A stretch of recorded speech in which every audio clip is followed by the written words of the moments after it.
नाही, मी खरं म्हणजे याच्यात माननीय जरांगे पाटलांच्या भावनेचा मी पूर्ण आदर करतो. याच्यात काही सरकारची वेगळी भूमिका नाहीच आहे. खरं आतापर्यंत जर मराठवाड्याचा विचार झाला तर साधारण 1.5 लाखापर्यंतचे दाखले पूर्वीच दिले गेलेले आहेत.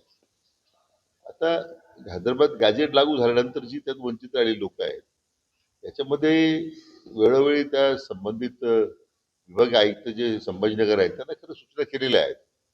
मी सातत्याने त्याचा पाठपुरावा करतोय. मला वाटतं तो आकडा थोडा चुकीचा आहे. 300 पेक्षा जास्त दाखले मिळाले आहेत.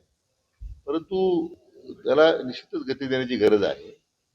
काही ठिकाणी अधिकाऱ्यांना सहकार्य मिळत नाही. काही ठिकाणी जाणीवपूर्वक त्यात जी त्रिसदस्य समिती नेमली आहे, त्यामधले काही मंडळी सहकार्य करत अशा काही तक्रारी पुढे आलेल्या आहेत. तर संभाजीनगर विभागाच्या आयुक्तांना सूचना दिलेल्या आहेत आम्ही. शेवटी कालांतरानं जर अधिकाऱ्याकडून कचोरे होत असेल तर मला वाटतं मग त्या संदर्भात निश्चितपणे आम्हाला विचार करावा लागेल. अंतिम सूचना आता विभागीय आयुक्तांनी दिलेल्या आहेत.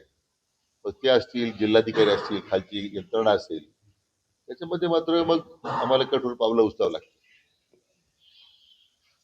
जरांगे पाटलांनी जे धनंजय मुंडे यांना इशारा दिलाय, माझ्या दाबी लागून 22 प्रकरणं धनंजय मुंडेची माझ्याकडे आहे.